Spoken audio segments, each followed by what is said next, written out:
오늘 일주일 동안 묵상하셔야 됩니다. 9장까지가 좋고 얘기가 나와서요. 수고 많으셨습니다. 진짜로.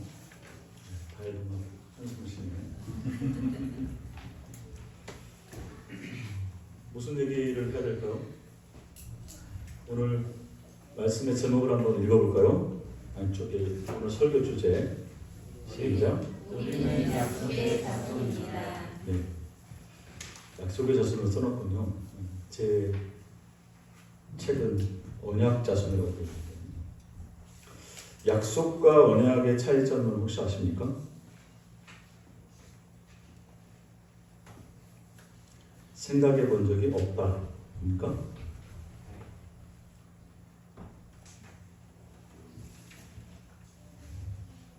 우리 하나님은 신실하시다라고 말할 때 그 의미가 뭐죠? 하나님은 신실하시다. 믿을만하다. 왜 그렇죠? 신실하다.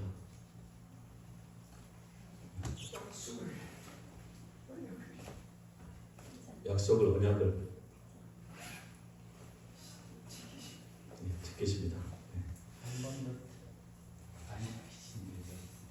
안 지킨 적이 없다. 진우 형제, 신실하다는 말을 평상시에 쓰시니까? 잘 안 씁니다. 약속이라는 말도 혹시 쓰십니까? 그건 잘 네. 또 사업이나 이런 거 할 때 계약 이런 말을 쓰죠. 계약. 네. 다 약자가 들어가 있는 말에는 서로 합의하에서 계약을 맺습니다. 구약 성경에서 또 신약 성경에서 이 약속은 굉장히 중요합니다. 하나님께서 이스라엘 백성들에게 약속하기 훨씬 전부터 창조 때부터 시작해서 이 언약, 하나님의 말씀으로 살아계신 하나님의 말씀으로 세우신 그 약속, 계약, 이게 창세기부터 나오죠. 창세기 언약을 뭐라고 그러죠?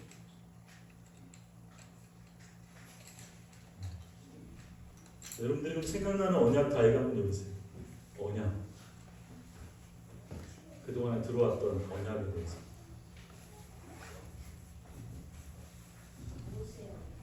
모세 언약. 모세 언약은 무엇을 말하죠? 십계명. 네. 십계명이 구약 성경에서 모세오경에서 2번 나옵니다. 어디일까요? 예배 들어왔더니 자꾸 시험만 봐가지고 시험을 들게 하네. 모세오경에서 출애굽기 20장, 그 다음에 신명기 6장 이렇게 2번 나옵니다. 출애굽기 20장에는 출애굽한 세대, 1세대에게 하나님께서 주신 거고 2세대, 그러니까 광야에서 1세대들이 다 죽고 민수기 26장에 보면 새로운 인구조사가 지금 여기 명단처럼 또 나옵니다. 거기에서 새로운 세대를 향하여서 다시금 하나님의 말씀을 전하면서 얘기한 것이 이제 신명기 말씀인데, 신명기 말씀에 보면 6장에 다시 십계명이 똑같이 나옵니다. 그래서 우리 가족들에게 이 계약이 당시에, 그러니까 지금부터 한 3,000년 전쯤이겠죠. 3,000년 전쯤에 그 고대 근동 지역의 사람들이 주로 계약할 때 하는 그 형식이 있습니다. 그래서 계약서를 쓰기 전에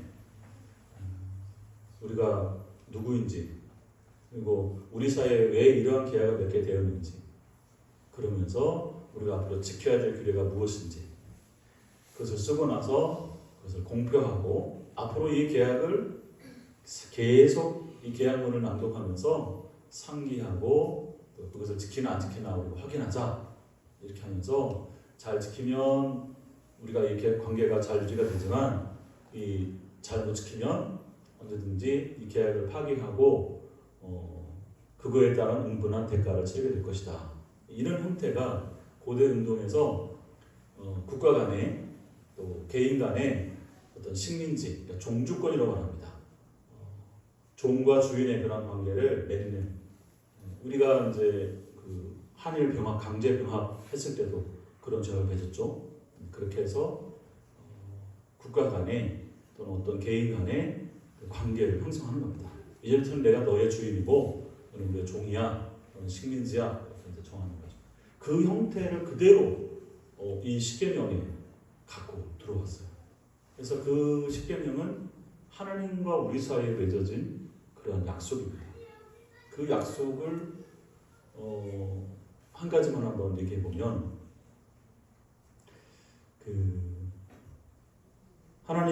하나님께서 십계명 중에서 4계명 있잖아요. 4계명. 또 시험에 드네. 자기는 사전에 물어볼 거 다 보고 와놓고 우리는 전혀 생각도 못했던 걸 자꾸 물어보면 4. 십계명 외우는 방법 아시죠? 10손가락 가지고 다 외우십니까? 4계명은 안식일 계명이요. 자, 안식일이 출애굽기 20장에서 안식일을 지켜야 되는 이유하고 신명기 6장에서 안식일을 지켜야 되는 이유가 똑같아요. 근데 창세기에서 처음 안식일을 제정했을 때하고 그다음에 이 신명기 말씀이 와서 안식일을 지켜야 되는 거하고 자리를 좀 만들어 주세요.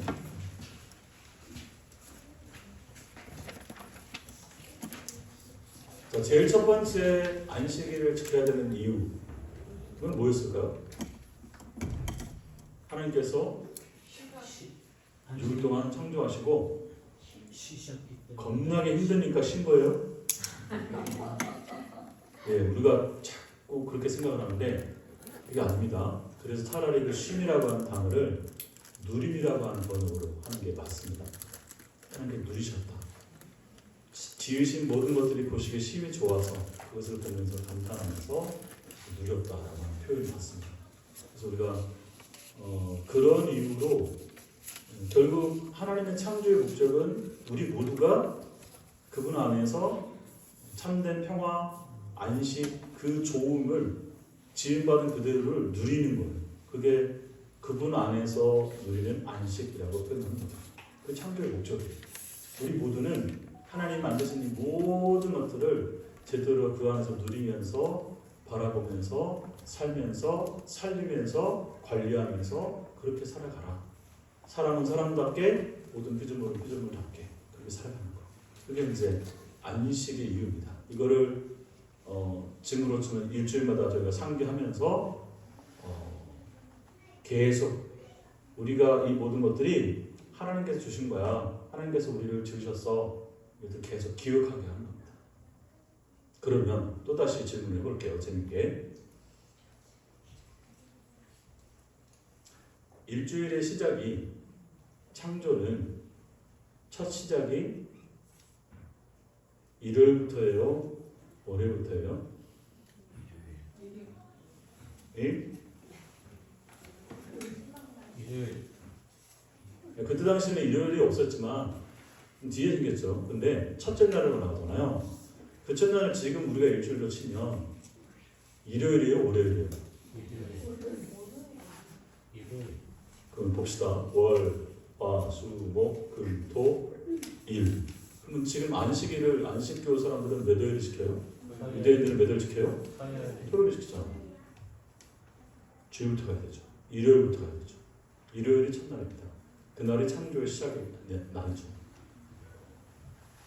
나중에 이제 출애굽하고 하나님께서 이스라엘 백성들에게 이 계명을 주면서 안식일을 지켜야 되는 그런 이유가 바뀌어요. 무엇으로 바뀌냐면 안식일을 거룩하게 지켜라. 왜냐하면 하나님께서 너희를 애굽의 종될 때에서 구원했기 때문이다. 그래서 그 구원에 대한 것을, 구원의 날을 기념하기 위해서 이 안식일을 지키라는 명령으로 바뀝니다. 첫 창조, 하나님은 우리의 창조주이시다. 우리를 만드셨다. 이 모든 것들의 주인이시다라고 하는 그 창조의 안식일과 이제는 우리를 구원하셔서 그 구원하신 그 주님을 기억하라고 하는 것으로서 이 안식일이 바뀌는 거죠. 그러면 지금 우리는 안식일을 지켜요, 주일을 지켜요? 주의. 왜 그러죠? 주일을 왜 우리가 주일날 이렇게 예배를 드리는 거죠? 예수님이 부활하신. 예, 예수님께서 부활하신 것을 기념하기 위해서 우리가 주일날 예배를 드립니다. 그러면 예수님의 부활이 무엇이기에 우리가 그것을 지키는 거죠? 사망 권세에서 이기시. 사망 권세에서 이기셔서. 좋습니다. 자, 예수님께서 사역 가운데서 예수님의 그 공생의 사역을 보면 전부가 다 모든 날 동안 행하셨는데 특별히 복음서에서는 일부러 안식일날 꼭 일을 해요. 그래서 하나님께서 일하신 나도 일한다 이렇게 말씀하시면서 그 안식일날 꼭 일한 거를 또 복음서 기자들 그대로 기록해요. 그러니까 바리새인들에게 또 율법학자들에게 이 유대인들에게 이 예수님은 이 안식일을 좀 표현이 그렇지만 요즘에 참 단어가 조용히 하는데 앞에 개자를 붙여서 무시한다는 거예요. 예수님께서. 그래서 나중에 이제 그러저러한 이유들로 예수님이 신성모독했다 이렇게 이제 그래서 주기제를 찾았죠. 근데 예수님께서 이런 말씀하십니다. 내가 안식일의 주인이다. 그리고 우리가 십계명을 지켜야 되냐 말아야 되냐라고 하는 의미에서 보니까 안식일이야. 그러니까 안식일 교인이 와서 왜 너네는 지키면 안 지키냐? 여기 안식일을 지키라고 했잖아. 이렇게 했잖아. 그래서 우리는 안식일이 아니고 예수님 부활을 기념해서 지키는 거야. 이렇게 말을 하는데 약간 뭔가 정리가 안 되어 있죠. 왜냐하면 구약성경에서 분명히 그 두 가지 이유를 분명히 말했는데 그래서 가만 생각해 보니까 가만 정리해 보니까 예수님께서는 이 두 가지를 다 성취하신 거예요. 예수님의 십자가에 죽으시면 금요일 날 돌아가시죠. 그리고 3일 만에 부활하셔서 예수님 이 땅에 오셔서 공생의 사역을 하시고 나중에 십자가를 지시고 부활 승천까지 하시면서 하는 그 모든 사건을 우리가 통상 신학 용어로 예수 사건을 말합니다. 이 모든 일들을 왜 이 땅에 오시는 건가? 우리를 구원하시기 위해서. 그래서 우리를 구원하시는 것을 완성하는 게 이제 부활이었죠. 그래서 예수님은 우리를 구원하신 그 모든 사역을 완성하십니다. 그날이 부활의 날이기 때문에 그 주의를 우리가 기념하는 거죠.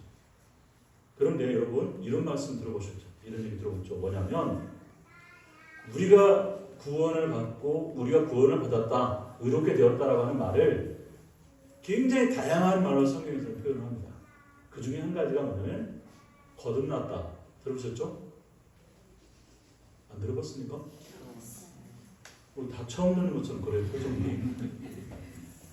또 다른 말, 구원에 대한 또 다른 표현도 한번 말씀해 주십시오. 그러면서 우리의 정체성이 바뀌죠. 이제는 죄인이었다가 뭐예요? 의인이 되는 거고. 그 다음에 사망 아래에 있다가 어디로? 생명으로. 그 다음에 흑암의 권세 아래에 있다가 어느 나라로? 사랑의 아들의 나라. 이제는 옛사람이었다가 이제는 새사람. 죽었던 우리를 다시 살리시. 이런 여러 가지 표현들이 우리가 의를 얻고 구원을 받는 것에 대한 굉장히 다양한 표현들이 있는데 그 중에 한 가지가 이런 표현이 있어요. 혹시 우리가 이제 예수 그리스도 안에서 새 사람이 되었다. 들어보셨죠? 네. 새 피조물이 되었다. 들어보셨죠? 새 백성이 되었다. 자, 이것을 다 통틀어서 우리가 새롭게 창조되었다. 연결됩니까? 그래서 예수님의 그 공생의 사역을 보면 바다를 풍랑을 잠잠케 하는 이런 사건을 통해서 아, 예수님께서 그 출애굽하신 그 하나님과 연관이 있구나. 이것도 나오고요.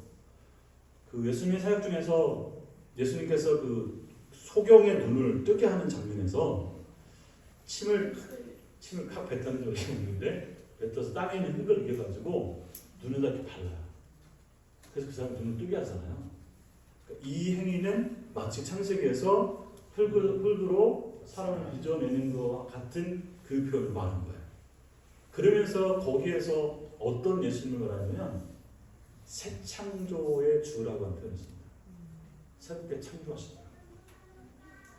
그래서 구원에 대한 이 표현을 우리가 구원으로만 설명하면 구원에 대한 이 표현들을 새로운 창조자다, 새 창조다라고 합니다. 그 새 창조의 날이 부활하신 날. 그러면 아까 안식일을 지키는 그 안식일의 궁극적인 두 가지 이유를 예수님께서는 다 성취하신 거예요. 그래서 우리가 지금 그 구원을 완성하신 그날을, 새 창조의 첫 시작인 그날을 우리가 주일로, 주님의 날로 기억하고 기념하면서 이 예배를 드리고 있는 거죠. 그러므로 우리는 이 십계명에 있는 그런 안식일을 그 날과 절이 중요한 게 아니라 그 안에 있는 정신, 그 뜻을, 그 의미를 제대로 온전히 성취해서 지키는 그런 날로 우리가 이 주일을 지키고 있다라고 하는 거죠.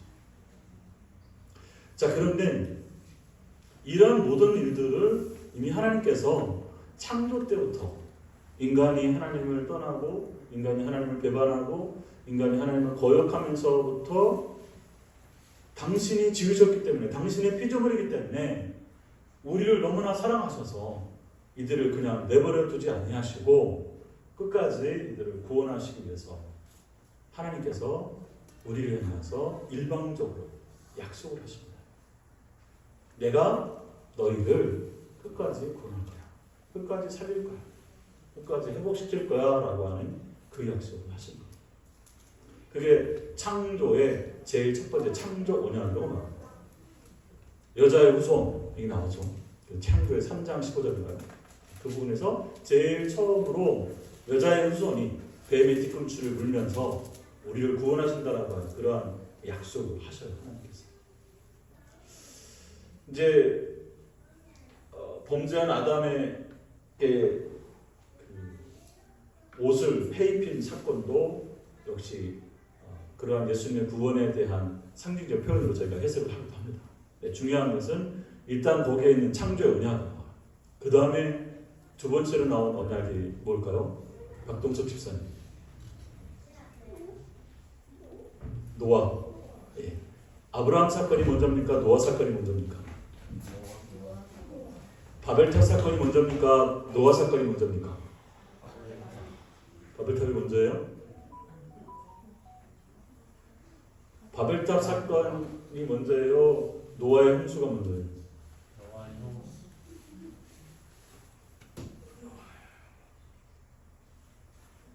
성경이 없군요, 다들. 자, 노아에게도 하나님께서 언약하시죠. 소위 말하는 좀 무지개. 그 다음에 나온 게 아브라함 언약. 자, 이런 언약들이 아브라함 언약이 있고, 그 다음에 이제 모세 언약이 있고, 모압 언약이 있고, 나중에 새 언약이 있고, 그 언약의 완성자이신 예수님 이렇게 오시죠. 언약, 이 모든 것을 다 묶어가지고 우리가 소위 말하는 성경에서 보면 구약, 옛 언약 이렇게 표현합니다. 구약.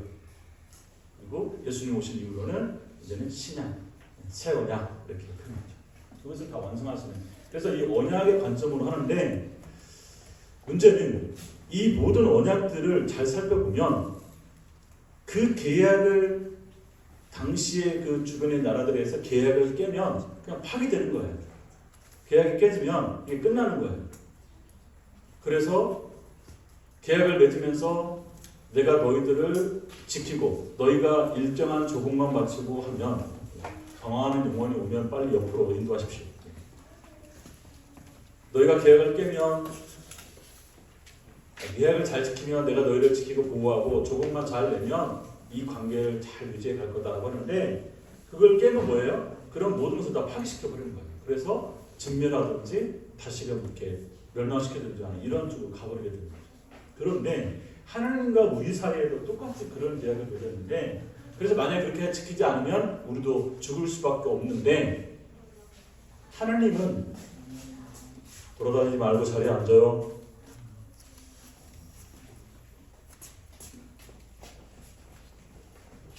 하나님이 이 모든 약속을 깨고 나면 그냥 너네 이제 끝이야. 생명에서 지우개 가져와 이렇게 하면서 화이트로 막 지우고 이렇게 해야 될 텐데, 끊임없이 인간들은 그런 하나님의 약속을 망각하든지 무시하든지 안 지켜요. 그러면 하나님께서 야 이제 끝이야 이렇게 해야 되는데 다시 그 약속을 갱신하는 거예요. 갱신. 이게 보험 관련해서 일하신 분 없습니까? 네. 세상에 있는 보험 갱신은 다들 자기들 좋은 쪽으로, 말은 우리한테 좋은 쪽으로 한다고 하는 것 같은데 그렇지 않더라고요. 근데 하나님은 이 약속을 갱신하면서 원래 처음에 했던 그 약속을 당신은 끝까지 지키겠다. 너희가 아무리 그것에 대해서 지키지 않고 불신하고 기억하지 않는다 해도 하나님은 잊지 않는다. 반드시 지킨다. 라고 하는 그 부분, 그분의 말씀, 그분의 약속, 그분의 계약, 이것을 하나님은 끝까지 지키시는 분이시다 라고 말할 때 하나님을 신실하다라고 표현합니다. 그래서 우리가 그런 하나님을 만나고 그런 하나님을 알고 그런 하나님을 믿는 것은 그분이 우리에게 해주신 약속들을 우리가 살펴보면서 그 계약이 무엇인지, 우리를 구원하시고 우리를 새롭게 만드시고 우리를 이 땅에서 정말 하나님의 사람으로 제대로 살 수 있도록 하는 이런 모든 것에 대해서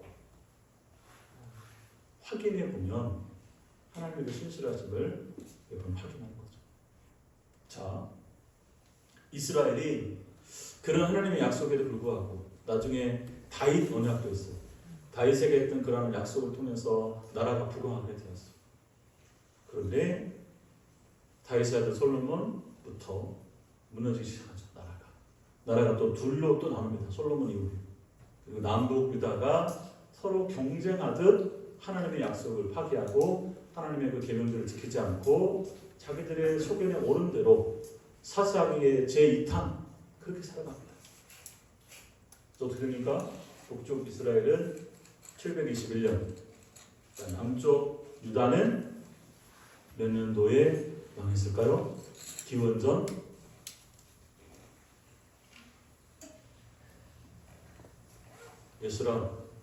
586 외우나? 586 컴퓨터 혹시 아니? 네, 586년. 그게 뭐냐면 남쪽 남유다가 바벨론에 의해서 멸망한 날. 오케이? 예스라. 나중에 목사님 또 다른 거 설교하다가 물어볼까? 남쪽 유다가 멸망한 게 몇 년이라고? 586 컴퓨터 맞죠? 기원전. 그렇게 해서 다 바벨론으로 끌려가고 아수르로 끌려가고 이렇게 했어요. 북쪽 이스라엘은 아수르로 끌려가고 남쪽 유다는 바벨론으로 포로로 끌려갔죠. 그로부터 몇 년이 지났습니까? 70년이 지납니다. 70년의 시간이 지나고 나서 하나님께서 바사왕 고레스의 마음을 감동시켜서 이 사람들 다시 너네 고국으로 돌아가라. 사인에 있던 사람들, 자기 징용에 끌려갔던 사람들 이제 고국으로 돌아가라. 이렇게 1945년 8월 15일 날 해방이 되는데 우리 자식들이 이 일본 놈들이 우리 동포들을 사인에다 다 모아놓고 거기가 섬이에요. 배 보내줄게 하고 안 보내줬거든요. 근데 고레스 왕은 이제 우리가 포로들이 다 돌아오는 그 장면들에 보면 다 필요한 거, 너희가 가서 뭐 필요한 나라를 재건하는 데 필요한 것들 다 입어주고 싸고 해서 다 보냅니다. 이방 왕의 손, 이방 왕의 그러한 재산을 통해서 이 나라를 재건할 수 있도록 다 지원을 해줍니다. 그래서 돌아왔습니다. 돌아와서 성전을 재건하고 삶의 터전들을 재건하고 가는데 문제는 이스라엘 백성들이 포로에서 돌아와서 70년 만에 돌아오니까 이 땅이 황폐해져 있어요. 이방인들이 와서 살고 있어요. 다시 그곳에서 이전의 영광을 기억하는 사람들이 이걸 재건하는데 너무나 초라해요. 왜 그렇게 생각했을까요? 바벨론이라고 하는 거대한 나라의 그 신전은 이 성막에 비하면 이 성전은 너무나 초라합니다. 이방의 그 신전들은 어마무시하죠. 일단은 그 규모로 압도하지 않습니까? 혹시 자금성 가보셨습니까? 예. 우리나라에 있는 그 축구장 있잖아요. 축구장을 한 7개를 지나간다고 생각하시면 됩니다. 제가 이렇게 말해도 안 가본 사람들이 많기 때문에 다 그런 줄 알고 지금 듣고 계시는데 입구에서부터 왕이 살고 있는 그 곳까지 그 거리가 큰 성벽 같은 그런 문을 활짝 넘어 지나가면 그 한가운데는 왕만 지나갈 수 있는 그게 또 운동만큼 큰 곳이 있어요. 사방은 다 이렇게 큰 높은 장도로 거기를 또 쭉 지나가면 또 거기서 또 문이 텅 열리면 거기 또 운동장만한 그 마당이 또 있어요. 또 거기 이렇게 지나가요. 그거를 여러 번 지나가요. 왜 이렇게 만들어놨느냐? 암살자들이 이렇게 들어오다 지치도록 중간중간 다 이렇게 막아놓은 거예요. 근데 항상 왕은 누구에게 죽습니까? 네, 그러니까. 자, 그런데 이스라엘 사람들이 그러한 것들을 바벨론의 신전들을 바라보다가 돌아와서 하나님의 약속에서 이것을 대변했다고 해서 대변했는데 너무 초라하고 그리고 여전히 자기들은 그러한 주변의 강대국의 속국으로 있는 거예요. 아직 온전한 해방이 안 돼 있는 거예요. 그리고 사는 것도 변면 사는 거예요. 바벨론은 막 화려하게 살다가 예전 같으면 우리가 미국 같은 데 막 그냥 맨하탄 이런 데 맨하탄 안 가봤는데 이가 왔으니까 하고 정말 화려한 곳에 살다가 싱가포르 얘기하겠다. 싱가포르 그 멋진 곳에 살다가 대한민국의 광양 이게 오니까 너무 초라해요. 상해, 중국 상해 가보셨습니까? 상해요. 제가 여수 엑스포를 상해하고 서로 경쟁했다는 얘기를 막 듣고 막 여수를 응원했어요. 나중에 상해 가보고요. 아이고 상해가 서울이면 여수는 여수예요. 그러니까 게임이 안 되는 상황이죠. 그러니까 그런 것을 보다가 현실에 돌아와서 보니까 모든 게 무너져. 이전에도 하나님을 믿는 백성이라고 해서 끝까지 우리 이 성전이 있는 것은 안 망한다고 해서 막 저항하다가 완전히 깨졌잖아요. 그리고 나서 금방 돌아온 것도 아니고 무려 70년이에요. 그냥 한 세대가 지나가 버린 거예요. 그곳에서. 그래서 우리가 생각하기에는 그 사람들이 많이 돌아올 것처럼 생각했지만 사실 실제로 돌아오는 사람들이 그렇게 많지는 않습니다. 그러니까 이미 그곳에 바벨론 사람들이 되어버린 거예요. 우리나라 사람들이 해외로 이민 가서 잘 사는 나라에 가면은 안 돌아오죠. 이제 거기서 정착을 해버리고 거기서 이민 2세대가 되고 3세대가 되면 현지인이 돼버리는 거예요. 바벨론에도 마찬가지였어요. 그렇게 해서 있는데 그래도 신앙이 있는 사람들이 하나님 약속을 믿고 이렇게 돌아오는 거예요. 돌아와서 있는데도 여전히 이 사람들의 마음 가운데는 모든 자존감이 다 무너져 버리는 거예요.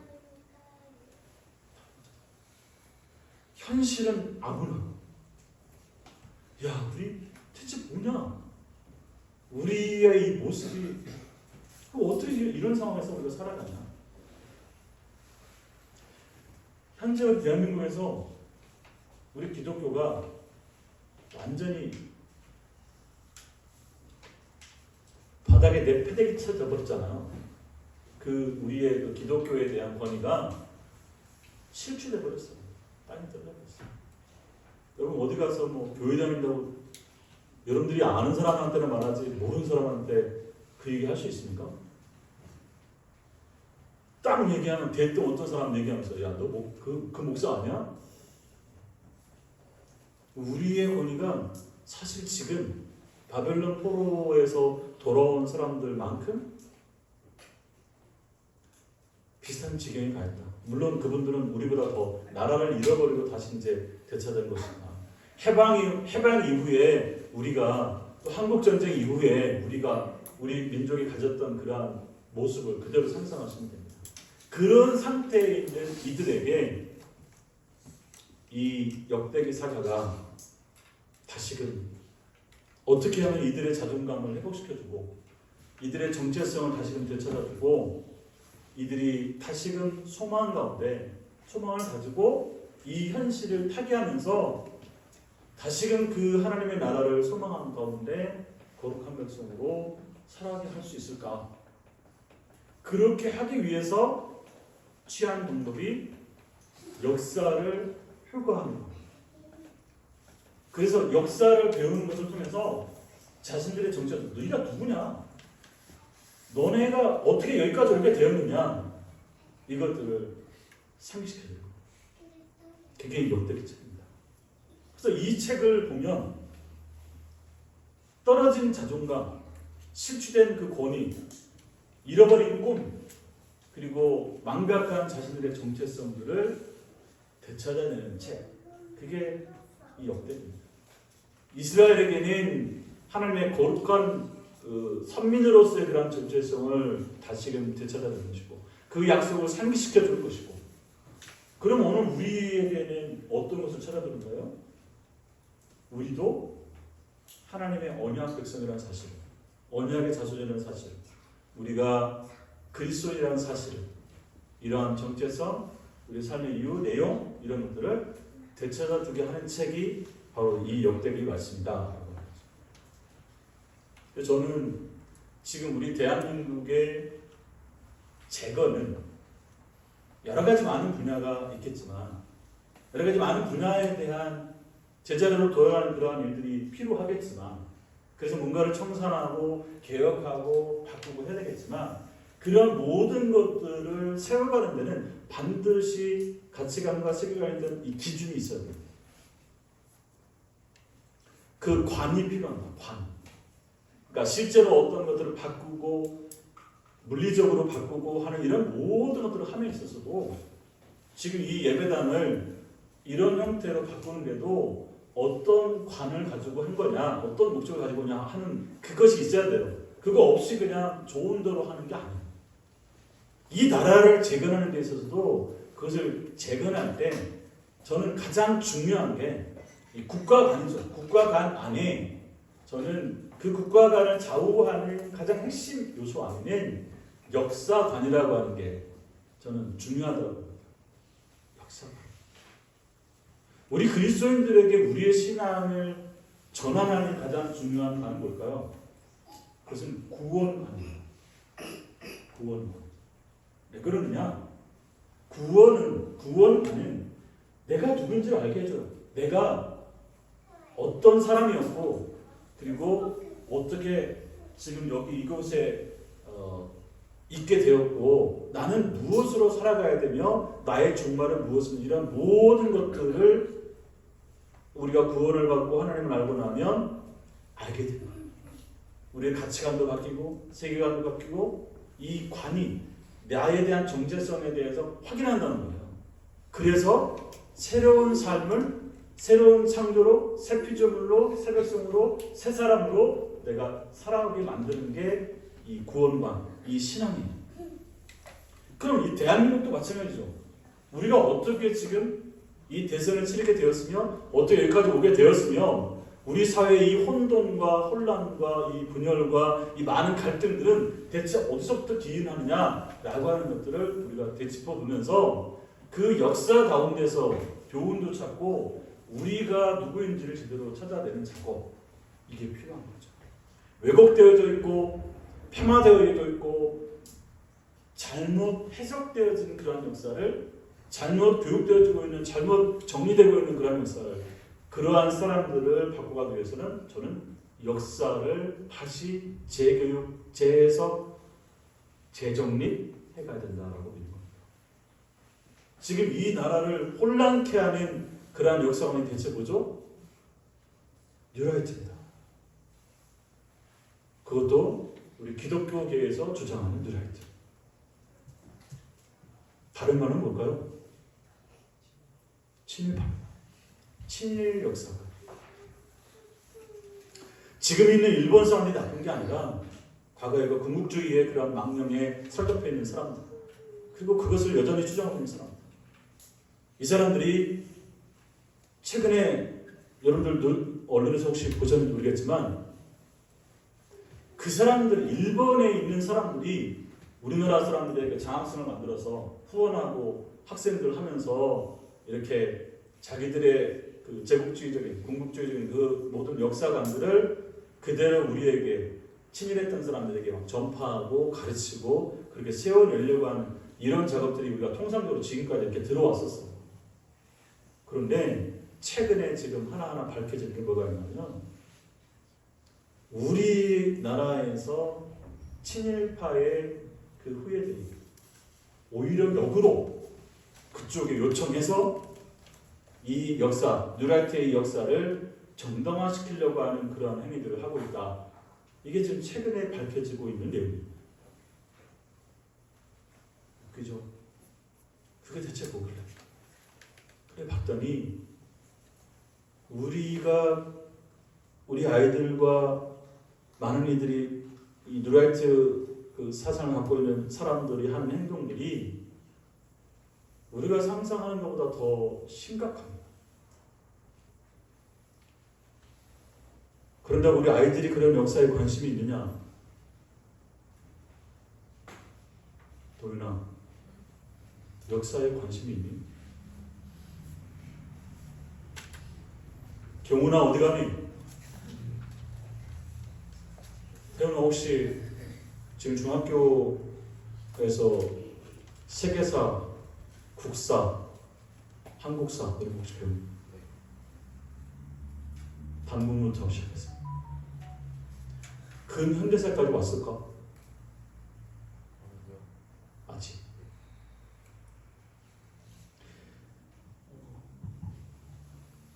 역사에 대해서 일반 세상에서도 교육을 하게 합니다. 근데 여러분, 우리 기독교 안에서 우리 기독교 역사는 혹시 책을 본 적이나 따로 공부를 하신 적이나 있습니까?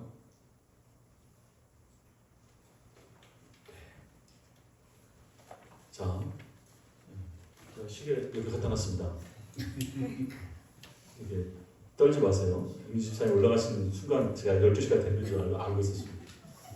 여기 이쪽에 시계가 안 보이거든요. 말씀을 좀 원래 오늘 하려고 했던 얘기는 제가 밴드에 올려놨습니다. 근데 제가 이 얘기를 하고 싶어요.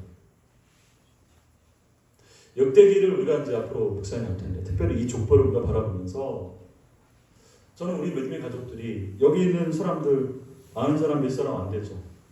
우리 다혜가 애쓰게 다 읽어줬는데 이 사람들을 명단을 우리는 모르는데 포로에서 돌아와서 이 비참한 현실에서 모든 것들이 무너져버린 그러한 상황에서 이스라엘 사람들이 이 명단을, 이 족보를, 이 계보를 읽을 때, 그것을 낭독할 때, 그것을 듣고 있을 때 이 사람들이 느꼈을 그 감동, 그 감격, 그런 거 다 모릅니다. 그런데 적어도 그들의 상황이 어떠했는지, 그들에게 이 계보가 주는, 이 역사가 주는 의미가 무엇인지를 저희가 알면 이 명단은 왜 그 성경 그렇지 않아도 두꺼워서 그럼에도 불구하고 다른 8만 대장경 같은 데 비하면 얼마 되지도 않은 이 성경에 왜 이렇게 계보를 넣어놔가지고 여러분들 혹시 집에 족보 있습니까? 네? 족보 있는 뼈대 있는 집안 좀 손 좀 들어보세요. 박동서 집사님 족보 있습니까? 박사라 권사님 있어요? 집에 없는데 어디 있죠? 네. 그러면 박사라 권사님을 빼고는 다 이준환 집사님 예? 족보 영천시 남구공파. 예. 있군요. 이제 우리에게는 한마디로 말해서 우리의 계보는 이제 우리는 이 성경이 우리의 계보가 된 겁니다. 그래서 우리도 이 역대기 끝에 우리 엄마, 부모님, 그리고 나의 이름, 내 자녀의 이름을 넣어야 돼. 여러분들이 성경을 쓰라는 얘기입니다. 결국 그 얘기 하려고 그러는 거예요, 지금 제가. 저희도 족보를 사라고 전화를 받았는데 큰형님이 그걸 사놨는지 안 사는지 모릅니다.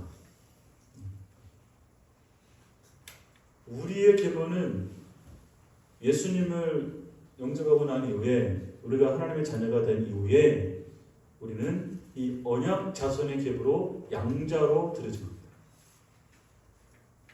양자인데 신하들보다 더 사랑하는 그러한 자손으로 우리가 소속되어진 거예요. 그렇게 새 피조물, 새 사람, 새 정체성, 새 백성, 새 이스라엘, 하나님 나라의 거룩한 백성, 하나님의 자녀, 그분의 모든 것을 상속받는 자녀가 됩니다. 그래서 이 명단들을, 이 족보들을 이스라엘 백성들이 보고 듣고 확인하면서, 그래, 그분이 우리를 지으셨고, 그분이 우리에게 약속해 주셨고, 그분이 우리를 끝까지 책임져 주셨고, 그분이 오늘 여기까지 오게 하셨어. 그리고 우리 주변에 있는 그 많은 나라들도 결국 그분의 창조물이고 그분의 피조물이고 그분의 손에 흥망성쇠가 달려있어. 그리고 그렇다고 한다면 이제 우리가 지금 여기는 아무런 것도 보이지 않고 소망이 없고 별 볼 일 없지만 이후로도 지금까지 여기까지 역사했던 하나님께서 이후로도 그 약속을, 그 언약을 끝까지 지키시지 않겠는가라는 거죠. 그것을 계속 확인하면서 이 역사를 보고 있습니다. 그래서 역대기 상하는 우리가 성경에서는 두 가지 사가가 있어요. 하나는 신명기 사가가 있고 역대기 사가가 있습니다. 신명기 사가는 선지자예요. 선지자들이라고 합니다. 선지자들 뭐예요? 앞뒤 안 가리고 잘했으면 잘했다, 못했으면 못했다. 너 그러면 죽어. 똑바로 정신 차려. 약간 좀 무섭게 있는 그대로 얘기하는 사람이고, 역대기사가는 제사장적이라고 말합니다. 마치 부모님처럼, 엄마처럼 우리에게 따돌거렸어요. 그래서 잘못한 것들은 좀 되도록이면 얘기 안 하고 잘한 것을 따돌리면서 하는 거예요. 그게 역대기사가의 특징입니다. 그러니까 똑같은 역사를 기록하고 있는데 열왕기상하, 사무엘상하, 열왕기상하고 역대기상하가 똑같은 역사를 기록하고 있는데 신명기사가가 기록한 사무엘상하, 열왕기상하는 사람들이 잘했건 잘못했건 그것을 있는 그대로 다 얘기해요. 이렇게 잘못하면 너 혼난다? 그런데 역대기사가는 그런 잘못들은 되도록 얘기 안 하고 어떻게 이 사람들이 문하세 같은 경우에 만약에 이 사람이 범죄했는데 앞에서는 막 혼났어. 근데 여기는 그 사람도 회개하면 용서받았어. 이렇게 하는 식으로 얘기하는 거예요.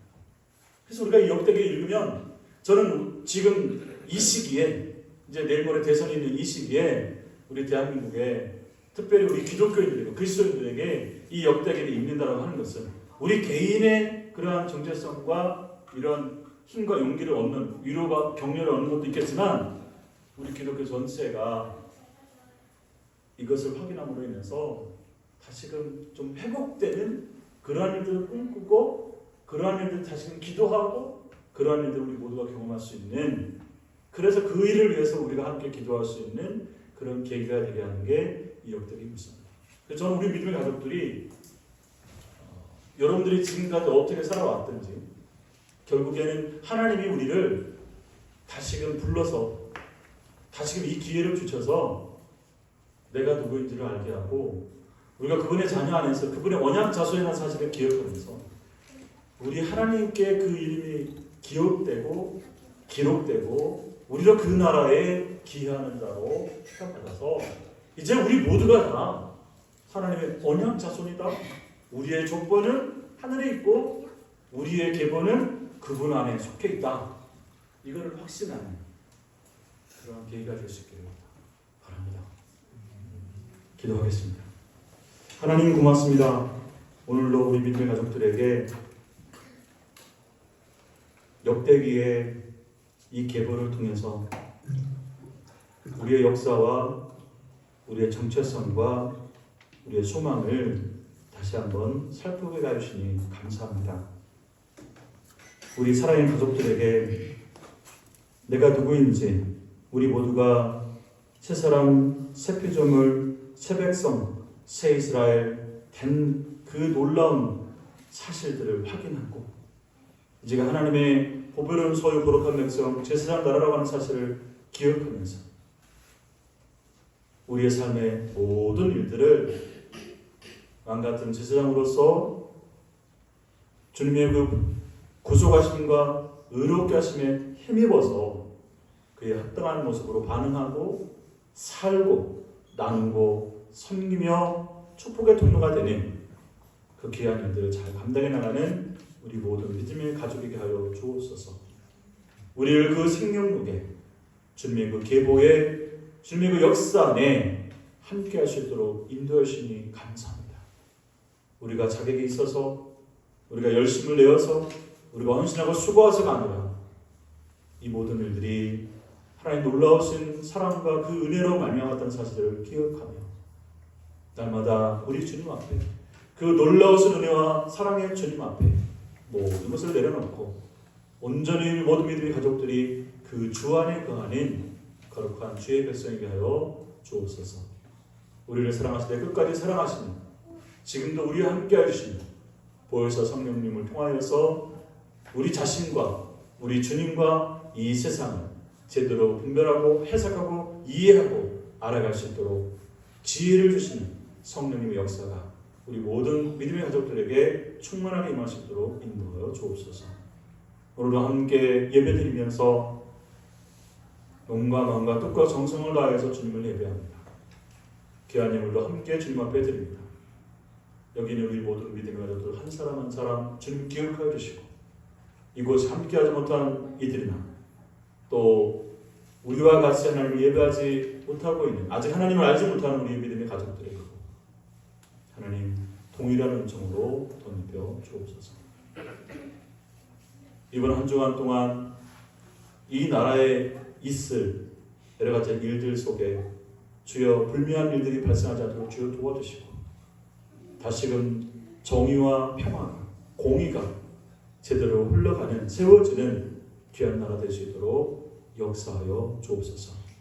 우리 모든 그리스도인들 한 사람 한 사람이 우리에게 주어지는 그런 책임과 의무를 소홀히 여기지 않고 마땅히 하나님이 보내신 이 나라 이 땅에서 우리가 감당해야 될 그런 책임들을 충성되게 잘 감당해 나가는 깨어있는 그리스도인이 될 수 있도록 인도하여 주옵소서.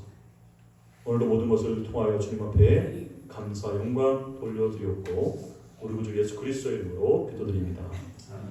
지금 우리 예수 그리스도의 은혜와 하나님 아버지의 큰 사랑과 성령의 위로 교통 충만케 하시니 여기 언약 자손임을 다시 한번 확인하며 살아가기를 하지만 여기 모든 무리들 머리머리 위와 저들의 가정과 일터와 이민족과 땅국 공동체 위에 영원토록 함께 있을지어다.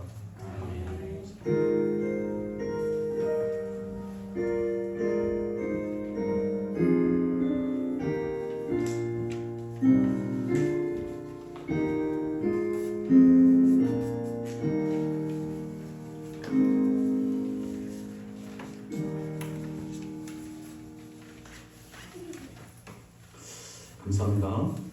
광고를 드립니다. 원래 다음 주가 저희가 밥상 공동체의 주일인데요. 이번 달부터 밥상 공동체를 셋째 주로 옮기고요. 둘째 주는 묵상이 담긴 찬양 예배로 듭니다. 그냥 오시면 되는데 한 가지 이제 우리가 마지막 주에 드리는 나눔과 감사로 드리는 연합 예배, 온가족 예배하고 좀 다른 점은 이 둘째 주 다음 주에 드리는 예배는 우리 가족들이 나눠주는 그러한 묵상에서 이제 찬양을 찾아서 찬양을 연결해서 그 나눠주신 분의 그 기도의 제목을 가지고 같이 기도도 하고 연관된 찬양도 함께 부르고 그렇게 좀 진행하는 예배를 드리려고 합니다. 그래서 우리 가족들이 좋아요를 누르든 댓글을 달든 아니면 찬양을 올려주시든 단톡이든 우리 밴드든 이렇게 좀 올려주시면 이번 한 주간 묵상하시면서 그거를 그 중에서 골라서 이 예배 모든 순서를 작성해서 우리 모두가 말씀의 인도를 받는 묵상이 그러한 묵상이 담겨 있는 찬양도 예배도 기도도 할 수 있는 그런 예배를 좀 담았어요. 그래서 이 공간에서 이런 형태로 좀 가장 특화되어 있는 그러한 예배를 어떤 예배가 있을까 고민하다가 또 몇 사람 가서 논의하면서 만들어가고 있거든요. 그래서 이제 다음 달에는 한 달 내내 한 것들을 모아서 또 그렇게 하게 되겠죠. 그래서 혹시 특별히 이렇게 부르고 싶은 찬양이 있으면 지민아 다 끝났어. 다 그 상세하게 못하더라도 그냥 찬양 한 곡만이라도 나눠주시고 그렇게 해주시면 그 중에서 선별해서 하겠습니다. 끝나고 나서 또 질문해 주시고요. 그래서 여러분들이 가족들이 할 일들은 좀 어떤 형태로든지 함께 묵상에 참여하고 그것을 우리 가족들하고 같이 그 기쁨을 좀 나눌 수 있도록 하는 쪽이니까 거기에 좀 동참하셨으면 감사하겠습니다. 자, 우리 백분에게 당신은